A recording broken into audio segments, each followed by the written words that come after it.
Shalom Bapak Ibu Saudara yang dikasihi dan diberkati oleh Tuhan.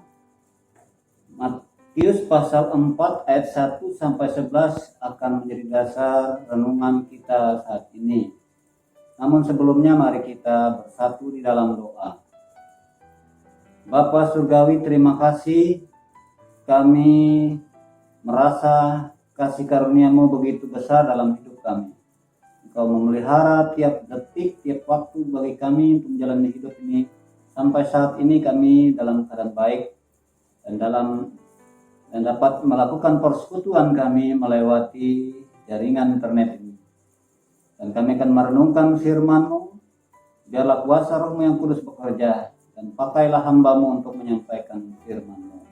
Dalam kuasa Tuhan Yesus Juru Selamat kami. Amin. Bapak Ibu Saudara yang dikasihi dan diberkati oleh Tuhan, Matius pasal 4 ayat 1 sampai 11 saya beri judul atau tema kuat dan menjadi pemenang. Bapak Ibu Saudara, iblis selalu berusaha memisahkan manusia atau memutuskan hubungan manusia dengan Allah Sang Pencipta. Karena jikalau manusia terlepas atau putus hubungan dengan Allah, maka manusia itu akan menjadi lemah, bahkan menjadi mati. Kita mengingat akan peristiwa dalam Kejadian pasal yang ketiga, kejatuhan manusia ke dalam dosa, bagaimana iblis berusaha memutuskan hubungan antara Adam dan Hawa dengan Allah, dengan menggodanya, yaitu dengan menampilkan buah pengetahuan yang baik dan jahat yang menggiurkan itu untuk dimakan. Dan ternyata Adam dan Hawa tergoda.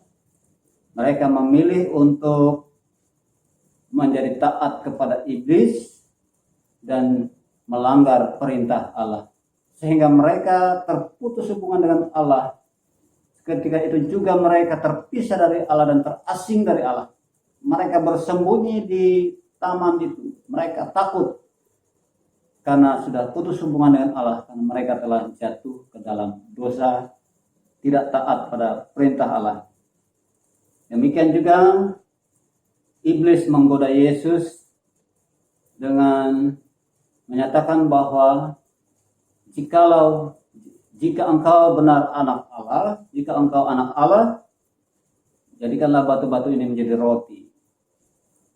Padahal kita tahu bahwa sebelum itu Yesus ketika ia dibaptis oleh Yohanes Pembaptis, maka langit terbuka, turunlah Roh Kudus seperti burung dara dan terdengarlah suara dari langit.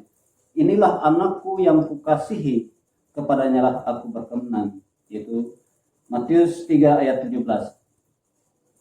Jadi iblis berusaha supaya Yesus meragukan statusnya sebagai anak Allah. Jika engkau anak Allah, jadikanlah batu-batu ini menjadi roti. Jika engkau anak Allah. Kalau Yesus menuruti, membuktikan bahwa dirinya adalah anak Allah, ia akan merubah batu itu menjadi roti. Tetapi Yesus tidak takluk kepada iblis. Yang mengatakan bahwa manusia bukan hanya hidup dari roti saja, tetapi dari setiap firman yang keluar dari mulut Allah. Yesus menang atas godaan iblis. Jurus iblis yaitu senantiasa mencari kelemahan-kelemahan manusia. Karena itu jurus yang kedua juga berusaha untuk memisahkan Yesus dengan Allah Bapa. Jika engkau anak Allah, jatuhkanlah dirimu. Nah, Bapak Ibu Saudara, jika Yesus ingin membuktikan dirinya sebagai anak Allah, ia akan mendemonstrasikan kuasanya, ia akan loncat dari bumbungan bait Allah. Tetapi Yesus tidak mau menunjukkan kuasanya, ia tidak mau taat kepada godaan iblis. Ia tidak mau membuktikan bahwa dirinya anak Allah. Nah, Bapak Ibu Saudara, sama seperti peristiwa ketika Yesus disalibkan juga, jika benar engkau anak Allah, selamatkan dirimu, turunlah dari atas salib. Ya. Tunjukkan dirimu sebagai anak Allah. Yesus tidak melakukan itu karena ia tidak bisa ditaklukkan oleh rayuan-rayuan. Karena Allah tidak boleh dicobai, Allah tidak boleh dicemarkan kekudusan dan kuasanya sebagai pencipta. Ia adalah Allah yang harus dihormati. Bukan kita menggunakan kuasa Allah untuk mendemonstrasikan Banyak orang-orang percaya, orang-orang beriman yang mengatakan dirinya hebat, mengatakan dirinya penuh rohani, sehingga ia menjadi kesombongan rohani, ingin membuktikan kuasa Tuhan, ingin mendemonstrasikan kuasa Tuhan dalam hidupnya. Ini tidak boleh. Tidak boleh kita mencemarkan kekudusan Tuhan. Tidak boleh menggunakan nama Tuhan dengan sembarangan. Kita harus menghormati nama Allah, nama Tuhan, supaya dia tetap dikuduskan. Kita menggunakan nama Tuhan untuk hal yang baik, melakukan sesuatu yang mulia, bukan untuk kita pamer-pamer kuasa. Banyak orang menjadi sombong, karena kita punya Tuhan yang hebat, punya Yesus yang hebat, lalu kita mengatakan tidak perlu takut dengan corona, tidak perlu ke dokter, cukup dengan berdoa saja. Ini salah. Kita harus menggunakan iman yang kuat, tetapi juga dengan ilmu pengetahuan, dengan akal budi kita untuk beriman. Dan kita tidak boleh mempamerkan kuasa Tuhan, karena Tuhan tidak boleh diuji, tidak boleh dicobai. Menggunakan nama Tuhan, kuasa Tuhan itu adalah atas kehendaknya, bukan atas kehendak kita. Nah, itu Bapak Ibu Saudara yang dikasih dan diberkati oleh Tuhan. Karena itu dikatakan oleh Yesus, nyahlah engkau iblis, karena engkau harus jangan mencobai Tuhan Allahmu. Yesus mengutip Ulangan pasal 6 ayat 16, jangan mencobai Tuhan Allahmu. Nah, Bapak Ibu Saudara yang dikasih dan diberkati oleh Tuhan, demikian juga jurus yang ketiga, iblis menawarkan sesuatu yang menggiurkan, yaitu jabatan, kuasa, dan kekayaan atau kemakmuran. Seluruh dunia ini akan kuserahkan kepadamu.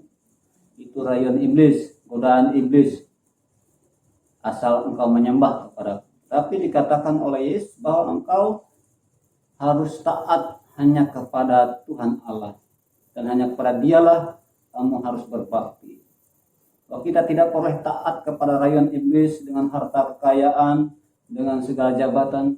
Banyak orang-orang tersesat ya, karena ingin kaya, ingin punya jabatan, lalu pergi ke dukun, ke tempat keramat, mencari pesugihan supaya sugih atau supaya kaya, sehingga benar-benar kaya diberikan oleh iblis. Tetapi kita sudah taat kepada iblis dan tidak taat kepada Allah. Seharusnya kita harus bisa menangking kuasa kegelapan, menangking kuasa iblis menggoda kita, supaya kita tidak menggantungkan hidup kita itu hanya dengan harta kekayaan dunia. Harta kekayaan dan jabatan dunia ini sementara saja. Tetapi yang penting kita hidup berkenan kepada Tuhan, dan Tuhan sanggup memelihara kita. Tuhan sanggup mencukupkan kebutuhan kita. Karena itu kita harus hanya taat, hanya berbakti kepada Allah saja. Tuhan Yesus telah menang.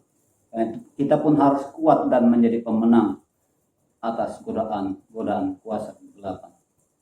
Sehingga kita boleh menjadi saksinya dan boleh menjadi berkat. Tuhan menyertai dan berkati kita. Mari kita berdoa. Terima kasih Bapa, kami sudah belajar tentang firman-Mu.